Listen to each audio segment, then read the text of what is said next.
할렐루야, 사랑 축복합니다. 2022년 1월 27일 목요일 새벽 기도 오신 여러분들을 주님의 이름으로 사랑을 축복합니다. 우리 기도하고 새벽 시간 거룩하게 구별해서 하나님께 올려드렸으면 좋겠습니다. 기도하겠습니다. 왕이신 나의 하나님이여, 내가 주를 높이고 영원히 주의 이름을 송축하리이다. 내가 날마다 주를 송축하며 영원히 주의 이름을 송축하리이다.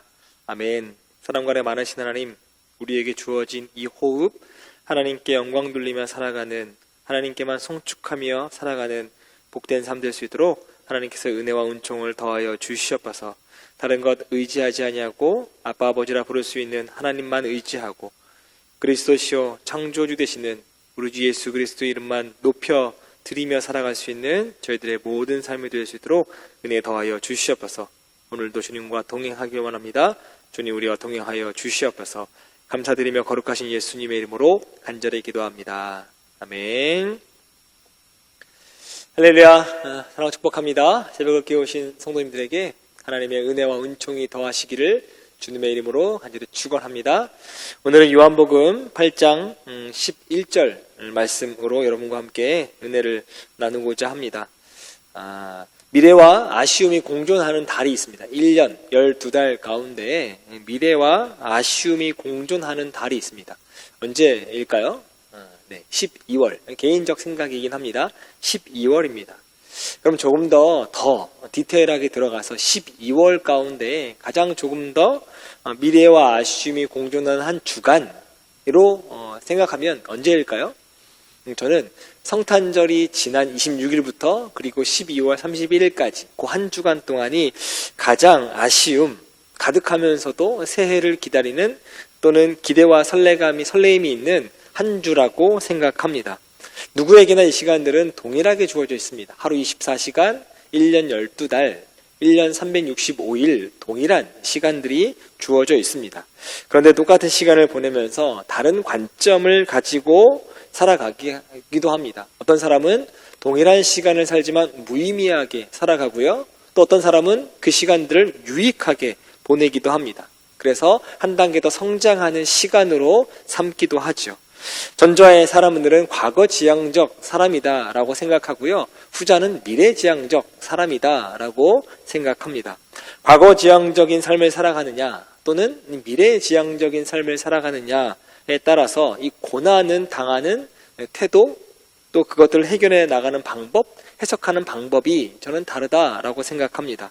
첫 번째 뭐가 다르냐면 소망 가운데 거할 수 있습니다. 특별히 미래지향적인 사람을 이야기하는 겁니다. 소망 가운데 거할 수 있다라고 하는 거죠. 현실이 끝이 아니다. 미래는 더 좋다. 지금 이 고난은, 이 현실은, 어려움은 미래를 나아갈 디딤돌이다 라고 생각한다 라고 하는 겁니다. 가장 좋은 것 아직 오지 않았다. 가장 소중한 것 아직 오지 않았다 라고 생각합니다. 그래서 현재의 고난은 미래를 위한 자산이라고 생각하는 것, 그것이 바로 미래의 소망을 가지고 살아가는 성도의 삶의 자세라고 하는 거죠. 그러니까 어떠한 삶을 살게 되냐면 성도는 감사한 삶을 살게 됩니다. 무엇보다 하나님의 은혜에 대한 감사한 삶을 살게 되죠. 우리 2022년 약대교회 표어가 당연한 것 아니라 은혜였다라고 하는 겁니다. 은혜라고 하는 건 감사가 담겨 있는 겁니다.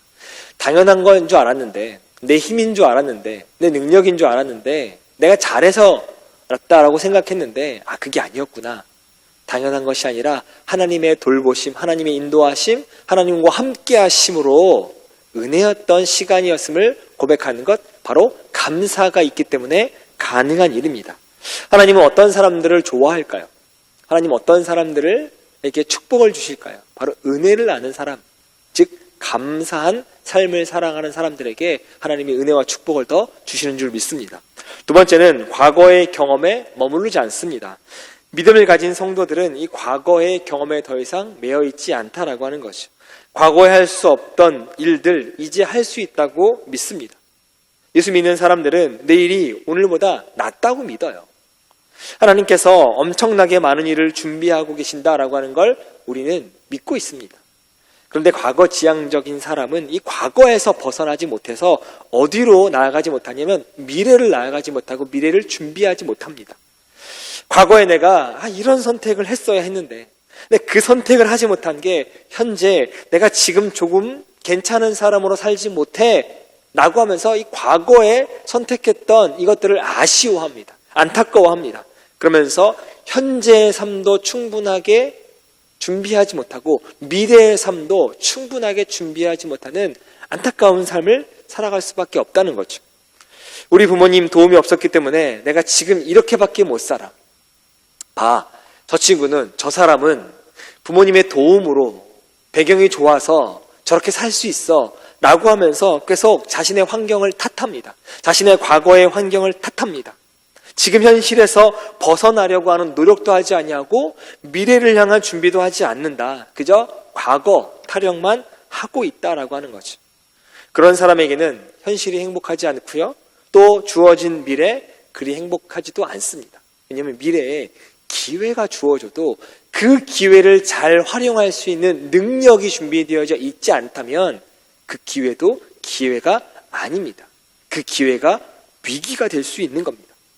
그러나 반대로 미래지향적 사람은 부모님의 도움 없이 현실에서 남들보다 조금 늦게 출발했다 하더라도 또 현실적인 어려움이 있다 할지라도 지금의 환경을 탓하지 않고 조금 더 좋은 환경, 조금 나은 환경을 만들기 위해서 과거 뒤를 바라보기보다는 하나님을 믿고 하나님의 함께 하심을 믿고 하나님이 나에게 좋은 것을 예비하셨다라고 하는 그 믿음을 갖고 현실에서 최선을 다하면서 미래를 향한 디딤돌을 삼는 것이 바로 미래지향적 사람이다라고 하는 거죠. 그래서 과거지향적 사람은 굉장히 부정적인 사람이 많고요.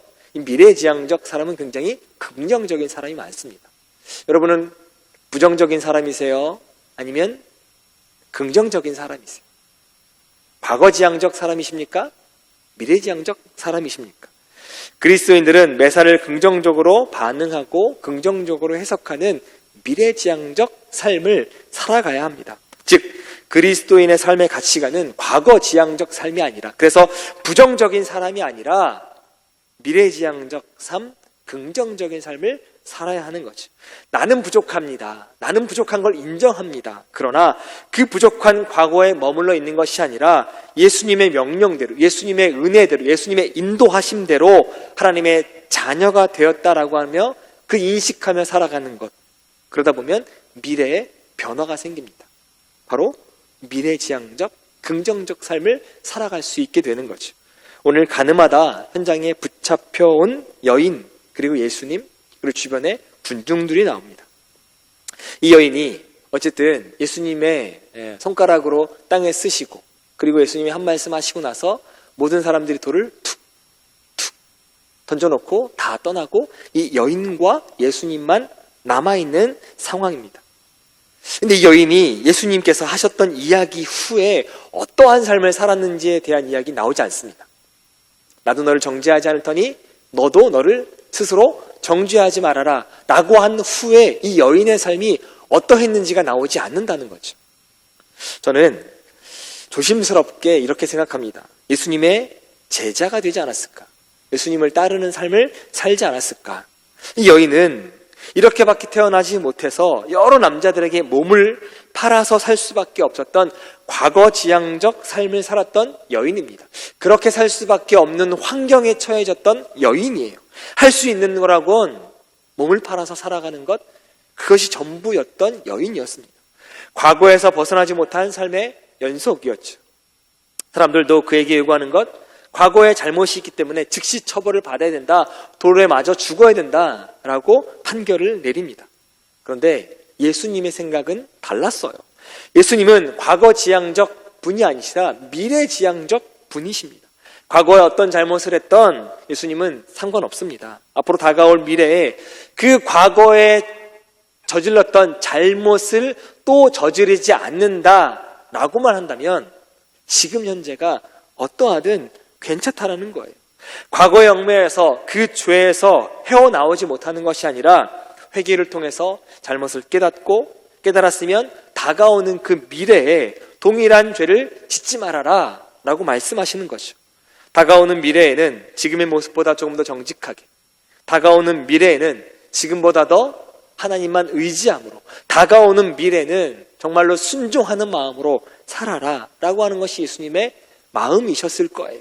그래서 이렇게 말씀하시잖아요. 나도 너를 정죄하지 아니하노니 가서 다시는 죄를 범하지 말아라 라고 이야기합니다. 과거에 얽매이지 말아라 라고 말하는 거잖아요. 이제는 다른 삶을 살았으면 좋겠다. 이제는 긍정적인 삶을 살았으면 좋겠다. 이제는 미래지향적인 삶을 살았으면 좋겠다. 아니, 우리가 신앙적으로 이야기할까요? 이제는 하나님의 자녀로 살았으면 좋겠다 라고 말하는 거잖아요. 예수님은 과거에 어떤 죄를 지었던, 어떠한 삶을 살았던 상관없다라고 말씀하시는 겁니다. 단 조건이 있습니다. 중요합니다. 어떤 조건이냐면 다시는 동일한 죄를 범하지 말라는 거예요. 과거에 얽매여 있던 그 죄를 또 미래에 동일하게 짓지 말라는 겁니다. 과거는 과거의 삶으로, 그래서 회개를 통해서, 현재에서 회개를 통해서 이제는 그 미래에 다른 변화의 삶을 살아보겠다라고 굳게 마음 먹고 다시는 죄를 범하지 말아라고 예수님이 말씀하시는 거지. 여러분, 하나님이 어떤 분이시죠? 우리의 머리털까지 세시는 분입니다. 그런 분이 이 땅에 살면서 우리가 지었던 죄를 기억하지 못하신다? 말이 안 되는 거죠. 우리를 만드셨기 때문에, 우리와 함께 동행하시고 우리 모든 걸 다 보시고 우리의 마음마저, 우리의 생각마저 다 아시는 분이 우리 행동, 손과 발, 입술, 마음, 생각으로 저질렀던 죄를 모른다? 말이 안 됩니다. 그런데 그 하나님께서 과거에 한 번 또는 몇 번 잘못으로 인해서 죄값을 묻지 않으십니다. 하나님께서는 그 과거의 잘못에서 벗어나서 이제는 그 과거의 삶을 살지 않으면 된다고 말씀하시는 거예요. 어떠한 삶을 살았던 상관없다는 겁니다. 지금 회개하고 이제 그렇게 살지 않으면 된다라고 말씀하시는 거지. 지나왔던 삶이 중요한 게 아니라 앞으로의 날이 더 중요하다라고 말씀하십니다. 하나님이 우리에게 미래지향적인 약속의 말씀을 하셨어요. 근데 우리가 계속 과거에 얽매여 오늘도 살지 못하고 미래도 살지 못하는 그 어리석은 삶을 우리가 살고 있다라고 하는 거죠. C.S. 루이스가 쓴 순전한 기독교라고 하는 책이 있습니다. 거기에 어떤 한 못생긴 남자가 등장합니다. 이 남자는 거울을 보는 게 싫어요. 자신이 못생긴 걸 알거든요. 그리고 다른 사람들도 그 얼굴 때문에 자신을 혐오하는 걸 알거든요. 그래서 아주 잘생긴 남자의 얼굴을 본뜬 가면을 쓰기 시작합니다. 그 가면을 쓰고 사람들과 만나기 시작해요. 그러니까 사람들이 자신을 대하는 게 달라지기 시작합니다. 그렇게 수년이 지납니다. 그리고 어느 날 집에 와서 이 가면을 벗습니다.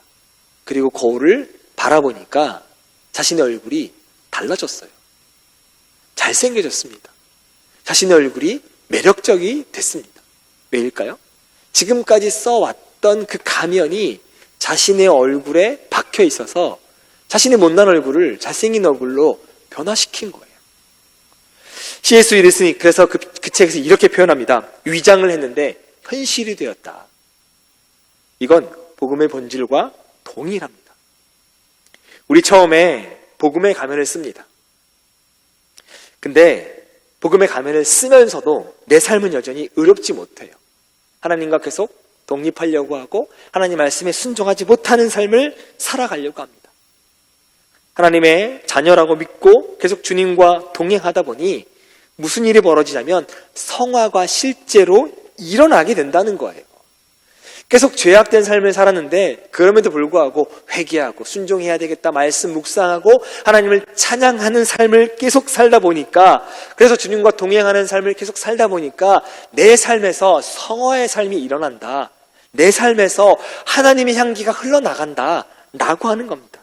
바로 이것이 은혜 안에 사는 사람 중요한 모습이고, 이것이 바로 미래지향적인 성도의 삶의 모습이라고 생각합니다. 미래지향적 세 번째는 말씀에 순종하는 삶을 살게 되죠. 성경에서 예수님은 소경이나 병자를 고칠 때 대부분 말씀으로 고치세요. 네 병이 나았다. 내가 내 죄를 사했다. 그리고 저 멀리 떨어져 있는 사람들까지도 다 말씀으로 고치십니다. 그런데 요한복음 9장에 보시면 이 소경을 고치시는데 진흙을 침에 이겨 눈에 바르십니다. 진흙을 막 하셔서 본인이 퇴퇴하셔서 막 이기셔서 그 진흙을 소경의 눈에 바르십니다. 그리고 가서 씻으라고 하시죠. 순종하기 참 거북합니다. 쉽지 않습니다. 그런데 이 소경은 믿고 순종합니다. 그리고 순종했을 때 눈이 띄어져요. 따지지 않습니다. 묻지 않습니다. 왜 다른 사람은 말씀으로 하시더니만 저는 왜 이 더러운 방법을 사용하십니까? 라고 묻지 않습니다. 그저 믿고 순종합니다. 그럴 때 기적을 바라봅니다. 그때 눈이 떠집니다. 하나님의 역사는 순종하는 사람들을 통해서 이루어진다라고 하는 거죠. 유명한 설교가 스펄전 목사님이 이렇게 이야기합니다. 인간이 하나님 앞에서 할 일은 계산적 믿음을 갖는 것이 아니라 순종하는 믿음을 갖는 것이다. 계산은 하나님께서 하신다 라고 이야기합니다. 우리 믿음 생활하면서 참 계산적으로 합니다. 헌금을 할 때도 계산적으로 하고, 기도할 때도 계산적으로 하고, 예배를 드릴 때도 계산적으로 하고, 신앙생활 자체가 다 계산적으로 합니다. 그런데 하나님이 원하시는 건 계산적인 믿음 생활이 아니라 순종하는 모습을 바라신다는 거예요. 계산은 하나님이 하신다는 거예요. 수학자였던 파스칼도 이런 이야기합니다. 하나님은 철학자의 하나님이 아니요 과학자의 하나님도 아니다. 하나님은 성경에서 가르친 대로 믿는 자의 하나님이다. 신앙은 인간의 이성을 십자가에 못 박는 것이다 라고 이야기합니다. 그러니까 믿음이란 합리적인 생각이 기초하는 것이 아니라 믿음이란 말씀 위에 기초한다는 거예요. 하나님이 우리에게 주신 영원한 약속, 생명의 약속, 그 말씀 위에 위에 서 있는 거다라고 이야기하는 겁니다. 왜요? 그 말씀이 진리이기 때문이에요. 그 약속의 말씀은 우리에게 생명의 말씀이기 때문입니다. 미래지향적 사람은 이 말씀을 진리로 알고 믿고 순종하며 걸어가는 삶이 바로 믿음이 있는 삶이기도 하고 미래지향적 삶이기도 하고 우리가 걸어가야 될 믿음의 길이기도 합니다. 우리에게 이미 약속하셨습니다. 다시는 너를 정죄하지 않겠다. 죗값을 묻지 않겠다 말씀하시는 거죠. 그러면 이제는 그 약속의 말씀을 믿고 과거에 얽매이는 것이 아니라 미래를 향해 나아가는 것, 그것이 바로 믿음입니다. 최고의 순간 아직 오지 않았다. 2012년 11월 7일 재선에 성공한 미 대통령 버락 오바마가 한 연설 중에 한 문구입니다. 최고의 순간 아직 오지 않았다. 가장 행복한 순간 아직 오지 않았다. 가장 빛나는 순간 아직 오지 않았다. 최고의 날은 아직 오지 않았다. 가장 좋은 사랑은 아직 오지 않았다. 그 연설문처럼 최고의 순간 아직 오지 않았습니다. 과거에 얽매이시겠습니까? 우리에게 더 아름다운 미래, 하나님이 준비하신 그 미래가 있습니다. 현실에 안주하시겠습니까? 과거에 발목 잡혀서 한 발자국도 못 나가는 그런 삶을 사시겠습니까? 아니요. 하나님도 발목 잡지 않으시는데 우리가 우리 스스로를 발목 잡아서 한 단계 나아가지 못하고 성장하지 못하고 성숙하지 못하는 삶을 우리가 살아가고 있어요. 미래지향적 삶 사기 원하십니까? 하나님 은혜를 생각하시기 바랍니다. 우리에게 말씀하십니다. 다시는 정죄하지 않겠다. 과거의 죄를 묻지 않겠다. 그러나 회개한 후에 하나님의 약속의 말씀을 믿어라. 그 말씀 위에 선 자들에게 주시는 최고의 날이 분명히 올 줄 믿습니다. 진리의 말씀에 순종하시길 바랍니다. 그 말씀 붙들고 기도하시길 바랍니다. 우리 사랑약대교회 모든 성도님들이 미래의 삶에 하나님의 은혜로 인해 놀라운 변화가 여러분의 삶 가운데 함께 하시기를 주님의 이름으로 간절히 축원합니다. 기도하겠습니다. 사랑관에 많으신 하나님, 정말로 하나님은 철학자의 하나님도 아니고 과학자의 하나님도 아니십니다. 믿는 자 하나님인 줄 믿습니다. 바로 우리의 하나님이신 줄 믿습니다. 하나님, 우리가 바로 하나님만 믿고 나아가는 믿는 자로 살아갈 수 있는 복된 성도의 삶을 살아갈 수 있도록 은혜 더하여 주시옵소서. 나는 부족합니다. 그러나 나를 창조하시고 지금도 내 주인 되주시는 그 하나님, 우리에게 주신 약속의 말씀 주신 그 하나님 믿고 오늘도 한 걸음 한 걸음 믿음의 발걸음을, 승리의 발걸음을 걸어나갈 수 있는 저희들의 모든 삶이 될 수 있도록 은혜 더하여 주시옵소서. 오늘도 주님과 함께하면서 승리하고 복되고 평안한 삶을 모두가 살아갈 수 있도록 우리 모두에게 은총과 은혜를 더하여 주시옵소서. 감사드리며 거룩하신 예수님의 이름으로 간절히 기도합니다. 아멘. 네, 지금부터 요한복음 8장, 특별히 오늘 11절 말씀 안으로 들어가셔서 하나님의 은혜를 깊이 누리시길 바랍니다. 다 각각 집으로 돌아가고 예수는 감람산으로 가시니라. 아침에 다시 성전으로 들어오시니 백성이 다 나아오는지라. 앉으사 그들을 가르치시더니 서기관들과 바리새인들이 음행 중에 잡힌 여자를 끌고 와서 가운데 세우고 예수께 말하되, 선생이여, 이 여자가 간음하다가 현장에서 잡혔나이다. 모세는 율법에 이러한 여자를 돌로 치라 명하였거니와 선생은 어떻게 말하겠나이까? 그들이 이렇게 말하면 고발할 조건을 얻고자 하여 예수를 시험함이로라. 예수께서 몸을 굽히사 손가락으로 땅에 쓰시니 그들이 묻기를 맞이 아니하는지라. 이에 일어나 이르시되, 너희 중에 죄 없는 자가 먼저 돌로 치라. 다시 몸을 굽혀 손가락으로 땅에 쓰시니 그들이 이 말씀을 듣고 양심의 가책을 느껴 어른으로 시작하여 젊은이까지 하나씩 나가고 오직 예수와 그 가운데 섰는 여자만 남았더라. 예수께서 일어나사 여자 외에 아무도 없는 것을 보시고 이르시되, 여자여, 너를 고발하던 그들이 어디 있느냐? 너를 정죄한 자가 없느냐? 주여, 없나이다. 나도 너를 정죄하지 아니하노니 가서 다시는 죄를 범하지 말라. 예수께서 또 말씀하여 이르시되, 나는 세상의 빛이니 나를 따르는 자는 어둠에 다니지 아니하고 생명의 빛을 얻으리라. 바리새인들이 이르되, 네가 너를 위하여 증언하니 네 증언은 참되지 아니하도다. 내가 나를 위하여 증언하여도 내 증언이 참되니 나는 내가 어디서 오며 어디로 가는 것을 알거니와 너희는 내가 어디서 오며 어디로 가는 것을 알지 못하느니라. 너희는 육체를 따라 판단하나 나는 아무도 판단하지 아니하노라. 만일 내가 판단하여도 내 판단이 참되니 이는 내가 혼자 있는 것이 아니요 나를 보내신 이가 나와 함께 계심이라. 너희 율법에도 두 사람의 증언이 참되다 기록되었으니 내가 나를 위하여 증언하는 자가 되고 나를 보내신 아버지도 나를 위하여 증언하시느니라. 네 아버지가 어디 있느냐? 너희는 나를 알지 못하고 내 아버지도 알지 못하는도다. 나를 알았더라면 내 아버지도 알았으리라. 이 말씀은 성전에서 가르치실 때에 헌금함 앞에서 하셨으나 참는 사람이 없으니 이는 그의 때가 아직 이르지 아니하였음이로라.